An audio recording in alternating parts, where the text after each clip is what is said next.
Témoignage du sorcier voleur. Bien-aimé, quand j'ai rencontré le diable pour la première fois, il m'a dit que je ne devrais plus jamais dormir. Aujourd'hui les chrétiens souffrent parce qu'ils aiment dormir lourdement comme les gens du monde, et pourtant, même le Seigneur Jésus priait la nuit. Un chrétien qui a un style de vie de prière nocturne sera victorieux, et il sera vainqueur durant le jour. Il faut comprendre que les démons et les sorcières ne dorment pas la nuit. Quand les gens dorment, ils sont en pleine opération, et l'implication et les conséquences de leur activité nocturne se manifestent pendant la journée.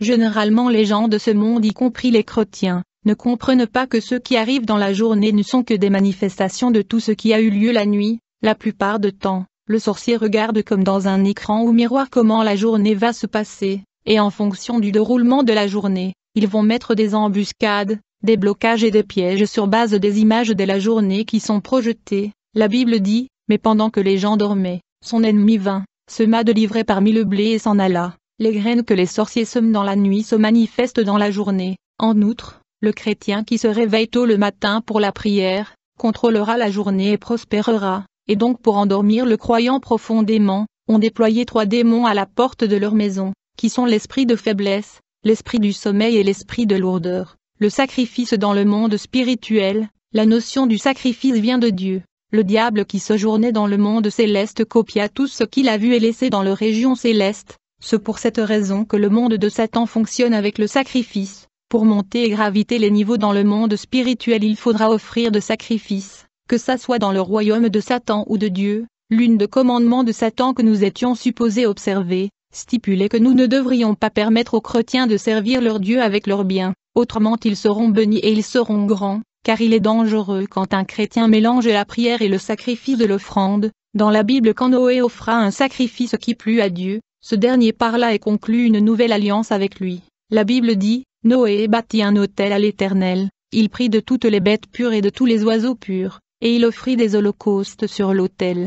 L'Éternel sentit une odeur agréable et l'Éternel dit en son cœur, je ne maudirai plus la terre à cause de l'homme, parce que les pensées du cœur de l'homme sont mauvaises dès sa jeunesse. Tant que la terre subsistera, les semailles et la moisson ne cesseront point. Il faut savoir que la prière ne remplacera jamais la semaille, les offrandes et les sacrifices. Tu peux prier autant que tu veux, au moins d'offrir un sacrifice, tu resteras dans la pauvreté. Je suis ici pour vous dire comment votre vie est détruite et comment le réparer. Le diable nous disait de ne pas permettre aux enfants de Dieu d'offrir des sacrifices de peur qu'ils ne soient bénis. Le diable travaille pour que les chrétiens soient pauvres. En plus de ceci, le diable nous avait instruit d'empêcher les chrétiens de passer les temps dans la louange et adoration. Il nous disait, ne le permettez pas de mettre la priorité et d'avoir des moments de louange et adoration de peur qu'ils ne soient guéris et délivrés. En effet, d'après le diable, il y a la guérison et la délivrance dans la louange et adoration car Dieu lui-même descend. La Bible dit, vers le milieu de la nuit, Paul et Silas priaient et chantaient les louanges de Dieu, et les prisonniers les entendaient. Tout à coup il se fit un grand tremblement de terre, en sorte que les fondements de la prison furent ébranlés. Au même instant toutes les portes s'ouvrirent et les liens de tous les prisonniers furent rompus, ceci à cause de la louange. Un jour le diable me dit, Pierre, moi je viens du ciel, je vivais avec Dieu durant des âges, je connais Dieu plus que les chrétiens, je vous dis que si vous laissez les chrétiens appliquer les principes bibliques de semence ils seront épanouis. En effet, la croix de leur maître est l'addition, et quand cette croix est penchée, du coup il devient le signe de la multiplication. Ceux-ci sont les 2 systèmes de Dieu. Il ne travaille pas avec la soustraction et la division. Donc un chrétien qui marche avec Dieu est supposé se multiplier et expérimenter l'addition. Chapitre 1. Mon initiation à l'occultisme. Le tout a commencé lors de la mort de mon papa dans les années 64 pendant la rébellion de Moulélé. Je n'avais que 6 ans lorsque mon père mourut. À la suite de la mort de mon père, la famille était frappée par une pauvreté extrême. Ma mère devait souvent sortir la nuit pendant que les gens sont en train de dormir, pour aller voler les légumes, les maniocs et les bétails des villageois dans le champ afin de nous nourrir. Une de ce jour mon frère qui vivait à Kisangani entreprit de nous emmener de la ville de Kindu à Kisangani, étant donné que j'étais très intelligent. Il voulait que nous puissions lui rejoindre où il vivait dans la commune de Kabondo à Kisangani. Mon frère qui était chef comptable de la banque de Kinshasa, a estimé que j'étais surdoué, et la pauvreté ne devrait pas servir de prétexte pour bloquer mes études. Ce dernier m'enrôla dans un institut populaire et local. J'étais toujours le premier de la classe, et cela a occasionné la rancune de mes collègues. Un jour en 1977 je suis revenu de l'école, et le soir dans la nuit alors que j'ai dormi j'ai perdu mon sommeil, j'ai tenté de dormir, Du coup j'ai vu mon père qui est mort depuis 1964 apparaître. Aussitôt qu'il est apparu il me dit, Pierre, depuis ma mort ma famille souffre, je voudrais que tu sois riche pour que tu puisses prendre soin de ma famille, car depuis ma mort ma famille souffre, mais je veux que tu sois plus riche le plus vite que possible afin que tu t'occupes de la famille, raison pour laquelle je suis venu te rendre riche, tu seras prospère, et les grands hommes de ce pays viendront se prosterner devant toi. Puis mon papa me dit, Pierre regarde derrière moi. Dès que j'ai regardé derrière mon père, du coup j'ai vu 3 hommes blancs qui étaient habillés en vêtements blancs. Mon père me dit, les 3 hommes blancs que tu vois derrière moi sont venus te rendre riche, à condition que tu abandonnes tes études car la famille ne peut pas attendre jusqu'à ce que tu finisses tes études car ils souffrent énormément. Donc j'ai amené ces gens qui peuvent te rendre riche. Puis soudainement mon père et ces hommes blancs ont disparu. J'étais sur le point d'aller informer les autres membres de la famille sur cette apparition de mon père. Soudainement j'ai entendu une voix me dire, Pierre, tu ne peux révéler ces affaires d'argent aux autres, tu gardes ce secret pour toi jusqu'à ce que tu obtiens cet argent. Le matin j'ai oublié les instructions de mon père de ne pas aller à l'école, et donc je me suis lavé et je suis allé à l'école. C'était quand je suis arrivé à l'école que j'ai perdu la tête, et j'ai commencé à raconter n'importe quoi et perturber mes collègues. Ce dernier ont remarqué qu'il y avait quelque chose qui n'allait pas avec moi, et comme j'avais perdu la tête, finalement ils m'ont saisi et ils m'ont enchaîné. Enfin ils m'ont ramené à la maison, et dès que nous sommes arrivés à la maison, tout à coup, la folie me quitta et j'ai pu récupérer ma mémoire. Aussitôt, ma mère me dit, Pierre, le matin tu es sorti et tu allais à l'école normalement, mais pourquoi es-tu revenu avec des chaînes sur ton corps? Immédiatement je me suis souvenu de l'expérience de l'apparition de mon père la nuit. Sans tarder, je parla à ma mère de l'apparition de mon père et du 3 hommes occidental. Dès que ma famille ont entendu parler de l'apparition de mon père, j'ai remarqué qu'ils s'étaient remplis de joie et de curiosité. Ils étaient excités parce que papa était la colonne vertébrale de la famille, et sa mort avait eu des répercussions profondes et avait plongé la famille dans la pauvreté insupportable. Ma famille était tellement dans la pauvreté extrême qu'ils demandaient même son retour, car la souffrance était intense. Ce jour-là même pendant la nuit, alors que je dormais, j'ai senti mes joues se refroidir, comme si quelqu'un avait mis un verre d'eau froide sur mes joues. Quand je me suis réveillé,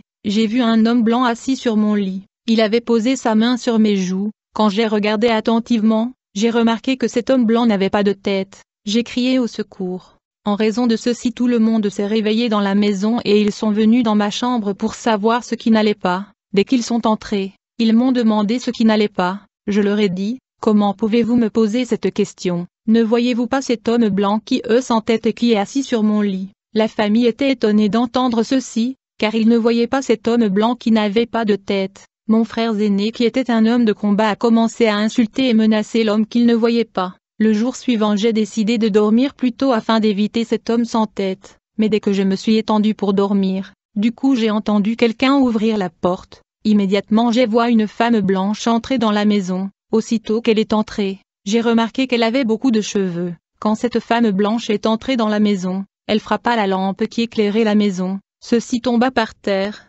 En conséquence la maison était plongée dans l'obscurité. Dès que ma fiancée a vu qu'il y avait l'obscurité dans la maison, elle se dirigea vers le salon pour tenter d'allumer la lampe. À ce moment même, alors qu'elle se déplaçait dans l'obscurité qui remplissait la maison, soudainement la femme blanche la saisit au cou. Ce dernier pensait que j'étais celui qui la tenait au cou, quand je voulais lui dire que je n'étais pas la personne qui la tenait au cou. Du coup j'ai réalisé que j'avais perdu la parole et je ne pouvais plus parler. J'étais comme paralysée, je ne pouvais pas bouger une partie de mon corps. Pendant ce temps, ma fiancée continua de crier et de me demander de relâcher son cou. Elle a alors essayé de toucher la personne qui la tenait. C'est ainsi qu'elle a réalisé que la personne qui la tenait n'avait pas de corps physique, sauf la main. Plus tard la femme blanche relâcha son cou et vint à moi. Quand elle est venue vers moi, elle s'est assise sur mon lit. Du coup mon lit se brisa en 2 morceaux. Le bruit de ce cassir était tel que ma mère et les autres membres de ma famille se sont réveillés. Ils nous rejoignirent. Il nous demanda ce qui s'était passé.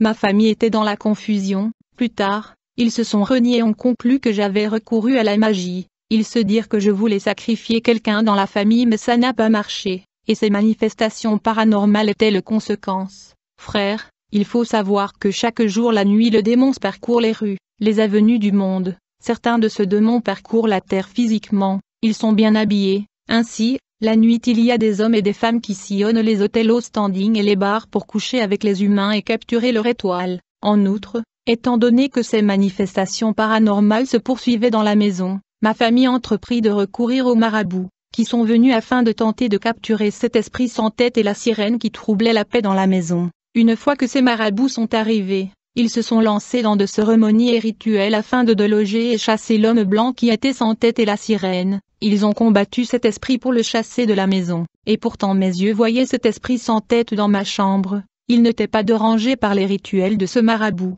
À la fin ces marabouts n'étaient pas à mesure de chasser cet esprit. Étant donné que cet esprit sans tête le résistait, ils ont décidé d'abandonner ce combat de peur de subir le contre-attaque de cet esprit. Ils ont estimé que cet esprit était supérieur et ils redoutaient une action contre eux de la part de cet esprit. Finalement ils ont décidé d'abandonner par crainte de représailles. À la fin, le monde satanique m'envoya de l'argent mystique dans la toilette, comme annoncé par mon papa. Dans la mesure où nous étions étranglés par la pauvreté, j'ai pris cet argent satanique et je les ai utilisés. Ce fut de cette façon que je me suis retrouvé dans le monde satanique.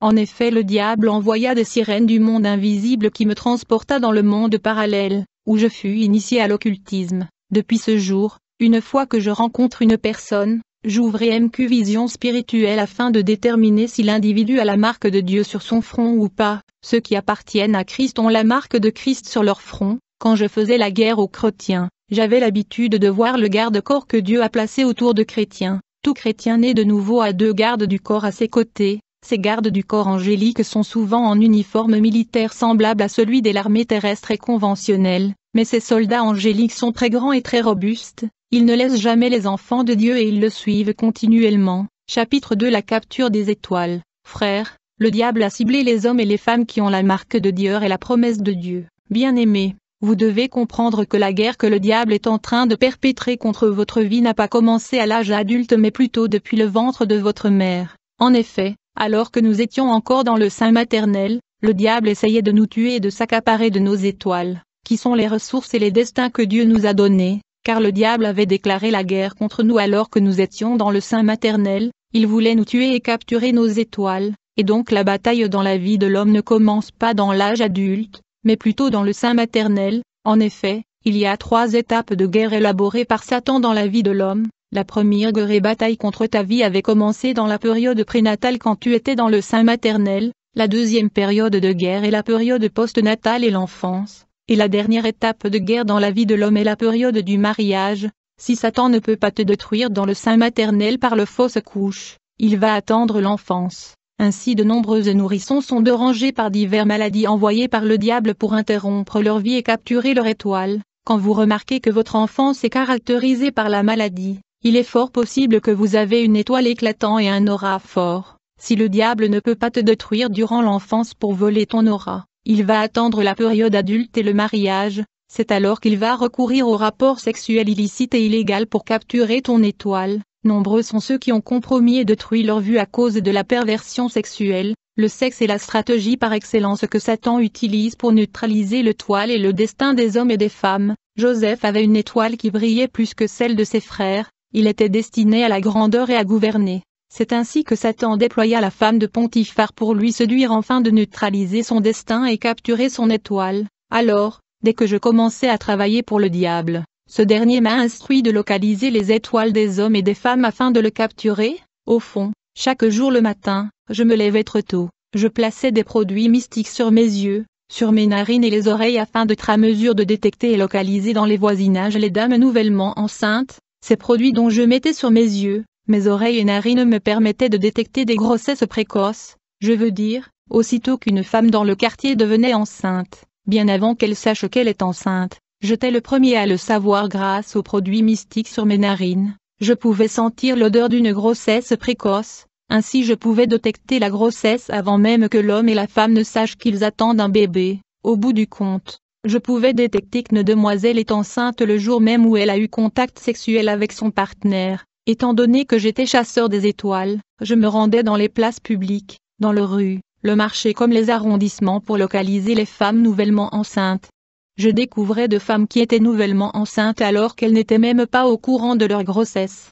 Aussitôt que je découvre qu'une femme est enceinte, grâce à la prière incantatoire je pouvais obtenir des informations sur la femme enceinte. Et une fois que j'obtiens des informations sur la femme nouvellement enceinte, La nuit lors de nos rassemblements nocturnes j'informais la hiérarchie qu'une femme spécifique dans un quartier spécifique était tombée enceinte. En fait, tous les jours de minuit à 3 heures il y a un rassemblement de sorciers. Sur base de ce fait je conseillerais aux chrétiens de prier à cette heure. Une fois que nos rapports est déposé sur la femme nouvellement enceinte, le dieu de ce monde Satan recommandait des enquêtes et des calculs afin de déterminer à quel point l'étoile du bébé dans l'utérus de la femme enceinte allait briller. À chaque fois qu'une femme est enceinte, une enquête et investigation étaient lancées, d'une part pour déterminer l'identité du bébé qui va naître, d'autre part pour connaître l'intensité de son étoile, et afin pour tenter de capturer son étoile dans le cas il est plus radieux et éclatant. C'est ainsi que le mage venu de l'Est ont pu déterminer l'identité et la royauté de Jésus-Christ. Il faut savoir qu'avant la naissance de Jésus-Christ le monde de Satan a dû mener des investigations sur son étoile pendant 600 ans.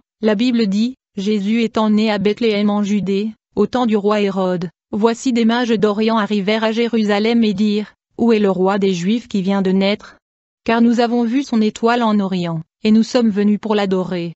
Le roi Hérode ayant appris cela fut troublé et tout Jérusalem avec lui. Par ailleurs, l'enquête et les investigations que nous menions sur le bébé qui va naître, consistaient au préalable à connaître le nom de mère de l'enfant. C'était grâce à la date de naissance et le nom de la maman que nous effectuions de calculs, pour déterminer à quel point l'étoile de l'enfant qui va naître allait briller. Donc ce calcul nous permettait de déterminer l'intensité de l'étoile du bébé qui va naître, si son aura sera fort ou faible. L'identité du bébé qui devait naître était également révélée grâce à ce calcul. Bien-aimés, avant même que vous n'ayez pénétré dans le ventre de votre mère, Dieu avait déjà préparé votre vie et ce que vous deviendrez, l'endroit où vous allez vivre, le partenaire que vous allez épouser et le type de source de revenus que vous êtes supposé avoir. Si l'investigation et le calcul indiquent que votre étoile est brillante, Satan mettait en place de contre-mesures afin de vous empêcher de devenir ce que Dieu a tracé pour vous. En gros, il y a des gens qui sont supposés être la pierre angulaire de leur famille et des grandes personnes.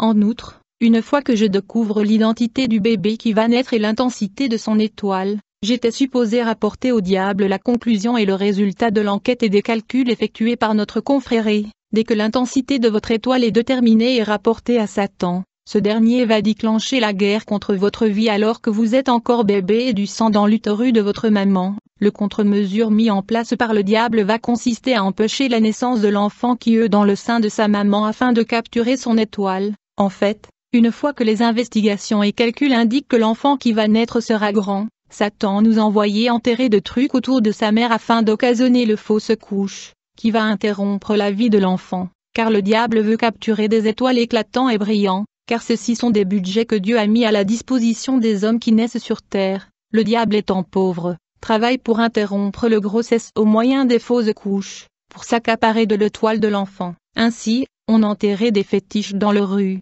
pour causer des fausses couches et capturer les étoiles des enfants qui sont encore dans le ventre de leur maman. Notre obligation consistait à tuer le bébé et prendre contrôle de son étoile qui est la richesse que Dieu lui a donnée. Pendant la grossesse de la mère, nous nous battions par tous les moyens pour tuer le bébé afin de voler son étoile. Nous devons comprendre que le royaume des ténèbres est souvent le premier à savoir quand une femme est enceinte. Cela alors que l'homme et la femme qui ont eu des relations sexuelles n'ont pas encore remarqué la grossesse. Mais cependant, dans cette guerre contre les grossesses précoces, nous sommes arrivés à réaliser que Dieu protégeait des bébés, car ils ont des destins et des missions sur la terre. Au cas où nous n'arrivons pas à arrêter la naissance du bébé, le diable nous commandait de passer à la seconde étape de guerre, qui est l'enfance. Lorsque l'enfant qui vient de naître est destiné à la grandeur, vous allez remarquer que le nourrisson est confronté et menacé par des maladies chroniques déployées par Satan pour mettre un terme à sa vie et capturer son étoile. Nombreux sont des gens qui ont eu un enfance caractérisé par des maladies de toutes sortes.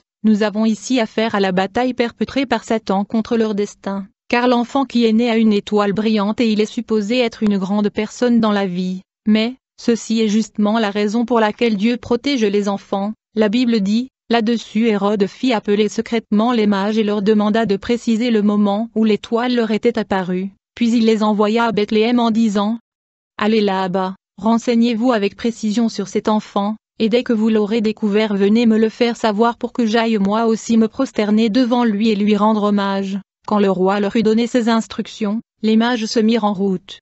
Et voici que l'étoile qu'ils avaient vue en Orient se mit à les précéder jusqu'à ce qu'elle soit parvenue au-dessus de la maison où se trouvait le petit enfant. En revoyant l'étoile les mages furent transportés de joie. Ils entrèrent dans la maison et virent l'enfant avec Marie sa mère, ils se prosternèrent devant lui et l'adorèrent. Puis ils ouvrirent leur coffret et lui offrirent en présent de l'or, de l'encens et de la myrrhe. La nuit suivante, Dieu les avertit par un rêve de ne pas retourner auprès d'Hérode.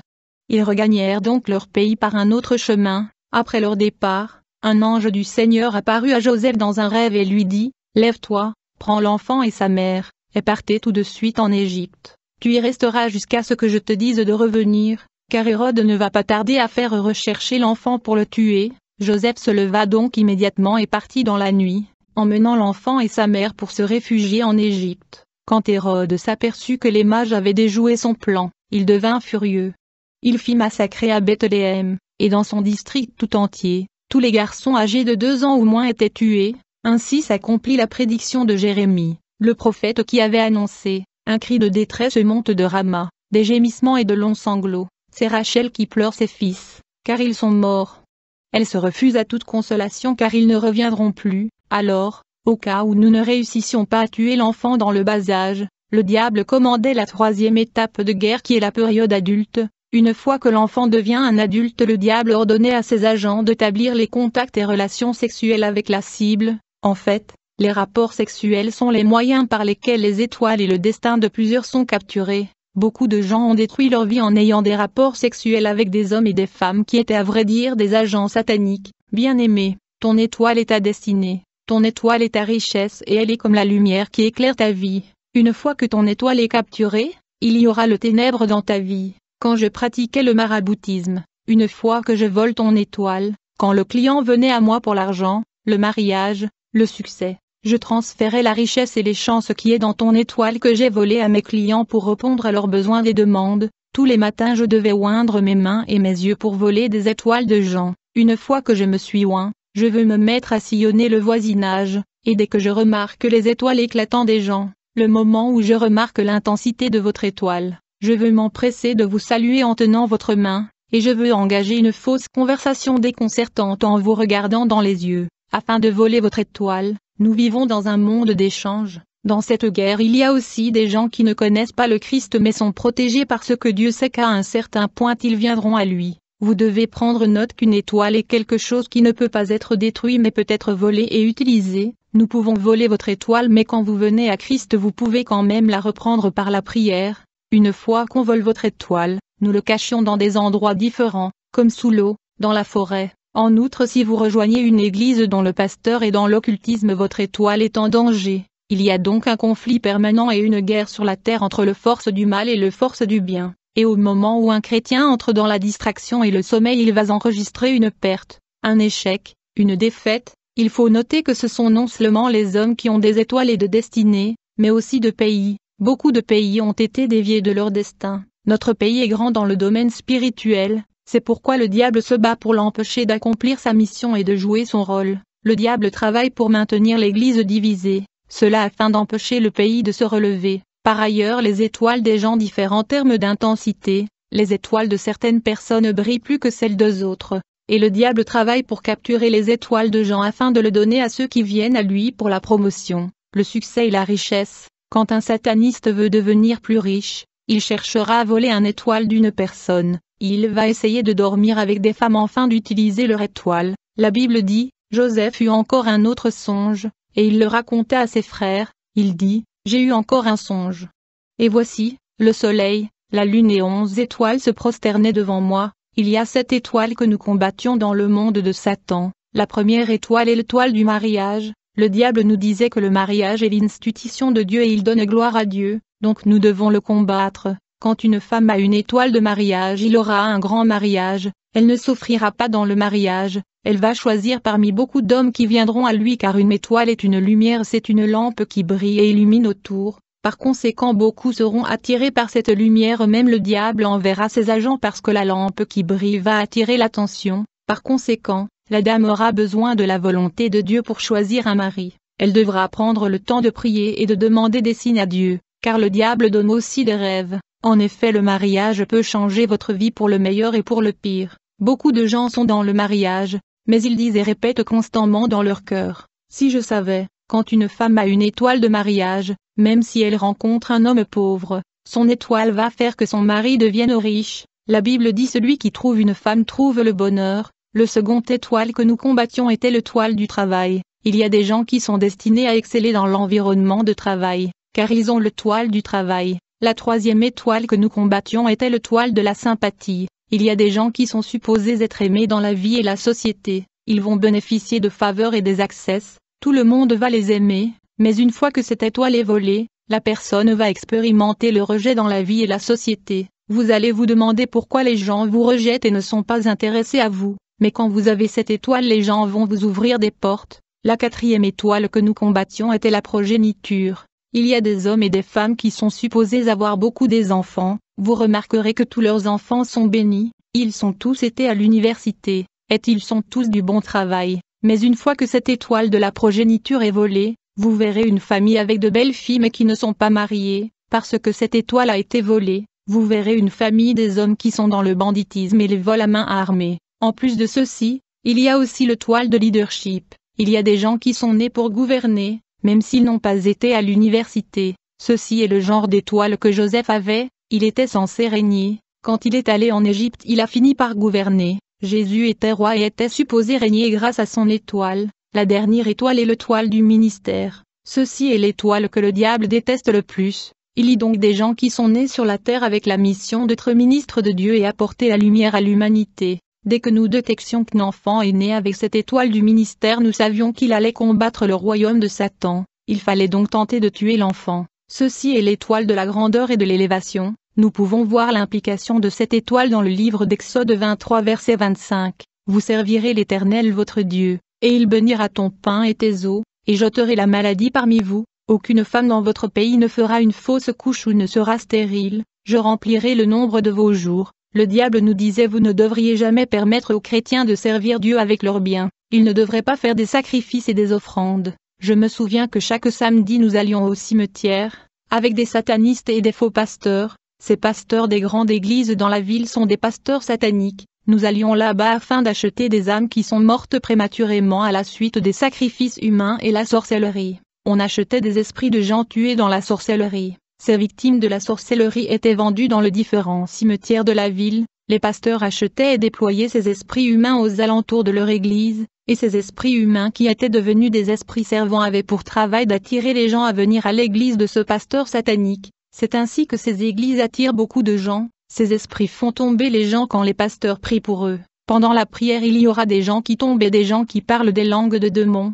Le diable a installé son trône dans beaucoup des églises. Souvent quand on allait acheter les victimes de la sorcellerie dans le cimetière la nuit le samedi, on voyait deux anges de lumière dans les tombes de ceux qui sont morts en Christ, et nous ne pouvions pas approcher leur tombeau, à cause de l'intensité de la lumière aveuglante provenant de ces militaires angéliques, qui étaient positionnés autour de pierres tombales des morts en Christ. Ces anges sont positionnés là pour garder les restes de morts en Christ jusqu'au jour de la résurrection des morts. À part les cimetières, je me rendais souvent à l'hôpital général de la capitale pour acheter les corps de bébés morts. C'est ainsi qu'il augmentait mon niveau. J'allais dans les hôpitaux pour récupérer les fœtus que j'offrais à Satan. Nous devons comprendre que le monde obscur fonctionne avec le sacrifice. Quand j'étais un marabout, les gens venaient chez moi pour des besoins et des buts différents. Je leur demandais des sacrifices humains. Je leur demandais souvent de sacrifier les membres de leur famille. Et une fois que le membre de leur famille mourait, ces victimes n'allaient pas en enfer ou au paradis. Par contre,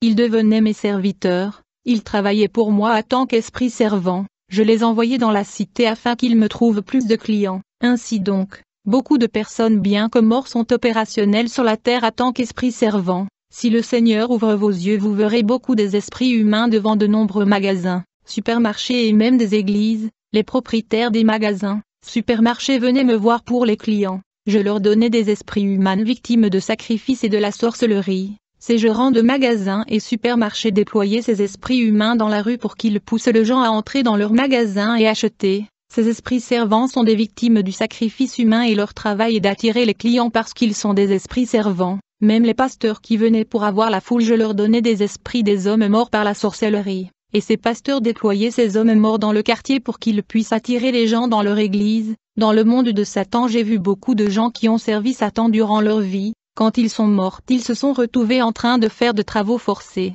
En effet, le diable dans son école nous disait, vous avez à évangéliser plus que les chrétiens afin que nous puissions gagner plus des âmes qui vont brûler avec nous dans les temps de feu et de soufre. De nos jours, vous pouvez voir que même les pasteurs sont gagnés par le diable, et quand votre pasteur est gagné par le diable, votre âme est en danger. Un jour, le diable me dit Pierre, une église est comme un bateau. Lorsque le capitaine percute un rocher, le capitaine ne mourra pas seul, les passagers de son bateau vont couler avec lui. En raison de ceci, pour rejoindre une église dans ce monde, vous devez prier. Chapitre 3 Les prisons sataniques. Il faut savoir que la prison centrale de Satan se trouve dans le monde des eaux. Cela dit, il a beaucoup de prisons de par l'univers. Une fois qu'un homme est emprisonné par Satan, seulement l'intervention de Jésus-Christ qui peut délivrer cet homme de sa situation. J'ai dit que le diable a beaucoup de prisons. Il a des prisons sous l'eau. Beaucoup de gens sont incarcérés dans les prisons du monde des eaux. Nombreux sont de gens qui sont emprisonnés sous les rivières, le lac et les sources d'eau.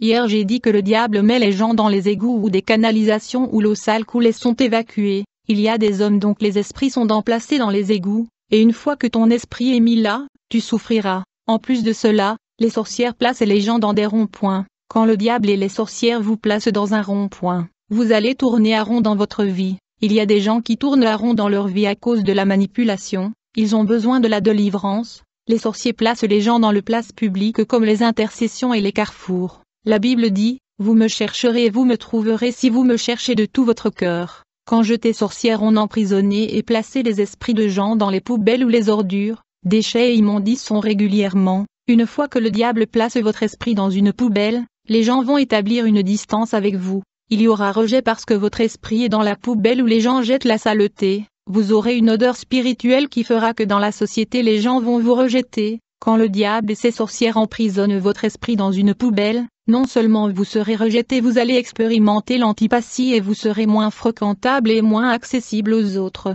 Les gens se distanceront de vous et vous rejetteront, à cause de la saleté que sont jetés par les gens dans la poubelle où votre esprit est placé. La Bible dira, invoque-moi au jour de la détresse, je vous délivrerai et vous me rendrez honneur. Le diable et les sorcières emprisonnent les gens dans la forêt et la brousse loin des gens et des quartiers résidentiels. Une fois que vous êtes placé dans la forêt en prison, dans la société personne ne vous remarquera car votre esprit est loin de gens dans la forêt. Le diable et les sorcières attachent et ligotent leurs prisonniers dans la forêt sur un petit arbre, qui va agrandir avec le victime jusqu'au jour où l'arbre mourra et tombera. Si l'arbre sur lequel le victime est attaché est ligoté a une durée de vie de 100 ans, vous serez captif toute votre vie jusqu'à ce que l'arbre meure et se croule, c'est alors que vous serez libéré. Il y a beaucoup de gens vivant en ville, dont les esprits sont attachés dans la forêt, ils sont ignorés et invisibles dans la vie courante. Le diable et ses sorcières emprisonnent les gens dans de bouteilles. Une fois que votre esprit est en prison dans une bouteille, vous aurez du mal à prier, bien-aimé. Si vous ne pouvez prier que pour 20 et 30 minutes, vous devez comprendre que vous êtes en prison dans une bouteille. Vous devrez prier comme un homme fou pour briser la servitude et briser cette bouteille dans laquelle vous êtes emprisonné. Les sorciers mettent les gens dans des casseroles et ils vont couvrir cette casserole, ce qui signifie que vous ne sortirez jamais et vous vous lèverez jamais. Le diable et les sorcières peuvent lier un chrétien ou un homme de Dieu même s'il est prédicateur, ce qui signifie que vous pouvez être prédicateur, vous pouvez être pasteur ou chanteur et être dans une prison spirituelle, et quand les gens sont dans la prison spirituelle ils vont rêver des serpents qui le poursuivent, des soldats qui le poursuivent et des choses étranges. En plus, dans la sorcellerie la toilette est l'une de prisons sataniques où les hommes et les femmes sont liés. Dans une réunion dans le monde parallèle le diable avait instruit les blancs de fabriquer des préservatifs dans son usine personnelle. Il faut savoir que la plupart des préservatifs sont fabriqués par l'usine de Satan, car celui qui est venu avec cette initiative, aucun de ces préservatifs ne sont bonnes. Les diables emprisonnent la vie des hommes et des femmes grâce aux préservatifs qu'ils jettent dans les toilettes ou poubelles. Quand les hommes jettent leurs préservatifs leurs semences sont collectionnées. Quand les femmes jettent le sang de règle dans les toilettes ceci est aussi récupéré. Pour emprisonner les gens dans les toilettes, nous utilisions des objets qu'ils jetaient dans les toilettes comme du sperme, du sang, des cheveux, des ongles. Dans tout le toilette du monde, il y a la sirène Jacqueline et un grand serpent. En outre, dans beaucoup de maisons on installait des antennes pour écouter et surveiller les familles. Ces antennes étaient des toiles d'araignée. On installait également ces toiles d'araignée dans la rue pour capturer nos cibles. J'ai toujours conseillé aux gens d'avoir un chien plutôt qu'un chat. Quand un chien aboie la nuit, il est véritablement en train de vous avertir sur l'arrivée de sorciers. Et quand le chien est accablé par la peur vous allez remarquer que sa voix va changer. Toutefois les chiens est un animal qui a 4 yeux, et qui peut voir les sorciers. et il tente toujours de le chasser. Par contre le chat est une porte d'entrée de sorcier, un camarade de sorcier. Le chat et le hibou sont des animaux le plus utilisés dans le magie noire. Souvent la nuit je me transformais en chat.